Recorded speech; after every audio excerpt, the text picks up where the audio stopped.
हरियाणा के ऐलनाबाद से भाजपा को बड़ा झटका लगा है। भाजपा के टिकट पर इनेलो नेता अभय चौटाला के सामने ऐलनाबाद से चुनाव लड़ चुके पवन बेनीवाल ने भारतीय जनता पार्टी को अलविदा कह दिया। पवन बेनीवाल ने किसान आंदोलन के समर्थन में अपने समर्थकों के साथ भाजपा छोड़ने का ऐलान किया। बेनीवाल ने कहा कि वो किसान के बेटे हैं, किसान बॉर्डर पर इतने लंबे समय से बैठे हैं और सरकार कोई सुनवाई नहीं कर रही। इसी से दुखी होकर उन्होंने भाजपा को छोड़ने का फैसला किया है। पार्टी को इस्तीफा नहीं भेज दिया जी, मैंने बोल दिया, जब ये टीवी पे बोल दिया, आपके सामने बोल दिया, वो भी लिख देंगे जी, वो भी लिख देंगे, कोई बात नहीं है।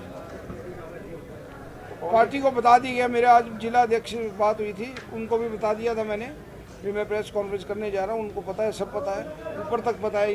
ये कोई नई बात नहीं है, ये काफ़ी दिनों से चर्चा में चल रही थी बातें, महीना डेढ़ महीना हो गया इन बातों को चलते हुए, ये कोई नई बात नहीं है। उन्होंने क्यों इस्तीफा दिया ये तो मैं कह नहीं सकता, लेकिन जो मेरे को पता है उन्होंने इस्तीफा किसानों के लिए नहीं दिया, क्योंकि किसानों के हाथ से उनके खुद के खून रंगे हुए मैम कांड और कंडेला कांड आपको सबको याद होगा, वो किसानों के कांड थे। उन्होंने अपनी राजनीतिक रोटियां सेकने के लिए इस्तीफा दिया था ताकि मैं हरियाणा में कुछ सहानुभूति बटोर सकूं। मेरे को तो यही लगता है, बाकी आप उनसे पूछिए, वो बताएंगे, वो बेहतर रहेगा।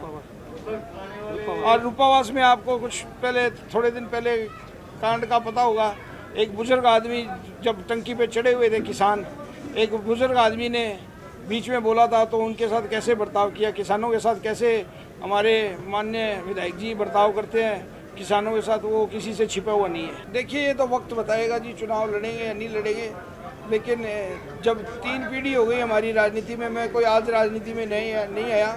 सन 1977 से मेरे ताऊ जी जो है चौधरी देवलाल के सपोर्ट से पहली बार इंडिपेंडेंट एमएलए बने थे, और सबसे पहले उन्होंने चौधरी देवलाल को सपोर्ट की थी, इंडिपेंडेंट एमएलए बने थे।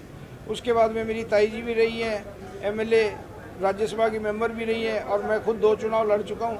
तो ये राजनीति कोई हमारे लिए नई बात नहीं है। और पवन बेनीवाल का साफ तौर पर कहना है कि वो एक राजनीतिक हैं। उन्होंने राष्ट्रीय पार्टी को छोड़ा है, इसलिए वो किसी राष्ट्रीय पार्टी में शामिल होंगे। वहीं भाजपा को छोड़ने के बाद कार्यकर्ताओं की भी अलग अलग प्रतिक्रिया सामने आ रही है। महिला मोर्चा की सदस्य ने बेनीवाल के चले जाने से खुशी जाहिर की है। महिला मोर्चा ने पवन बेनीवाल पर ही निशाना साधते हुए कहा कि बेनीवाल पार्टी में सिर्फ गुंडागर्दी करते थे, उनके चले जाने से पार्टी और ज्यादा मजबूत होगी। आज ऐलनाबाद विधानसभा से पवन बेनीवाल ने कहा है कि वो भारतीय जनता पार्टी छोड़ रहे हैं। मैं तहे दिल से उनका धन्यवाद करती हूं, क्योंकि जिस विचार को लेकर और जहां से वो आए थे वही विचार उनके अंदर कूट कूट के भरा हुआ था।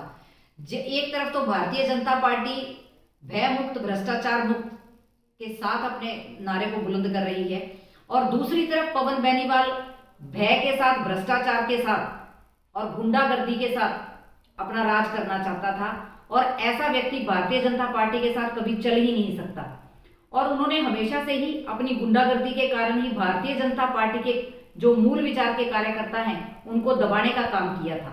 और भारतीय जनता पार्टी का कार्यकर्ता जो कि संस्कार के कारण उनको अब तक झेल रहा था, मैं धन्यवाद पुनः करती हूं कि अब उनके जाने से भारतीय जनता पार्टी को मजबूती मिलेगी, और हम ऐलनाबाद के अंदर बूथ स्तर तक संगठन को और मजबूत करने का काम करेंगे, और आने वाले चुनाव में भी भारतीय जनता पार्टी और मजबूती के साथ खड़ी होगी और हम जीतेंगे भी। अब भारतीय जनता पार्टी का कार्यकर्ता और मजबूती के साथ। आपको बता दें कि पवन बेनीवाल ऐलनाबाद विधानसभा सीट से 2 बार भाजपा की टिकट से चुनाव लड़ चुके हैं। हालांकि दोनों बार पवन बेनीवाल इनेलो नेता अभय चौटाला के सामने चुनाव लड़ चुके हैं। दोनों चुनाव में पवन बेनीवाल को हार का सामना करना पड़ा है। हाल ही में इनेलो नेता अभय चौटाला ने ऐलनाबाद सीट से इस्तीफा दे दिया, जिसके बाद अब हलके में विधानसभा चुनाव होना है। ऐसे में हलके में चर्चाएं ये भी थीं कि पवन बेनीवाल कांग्रेस में शामिल हो सकते हैं। सिरसा से सतनाम सिंह, पंजाब केसरी टीवी।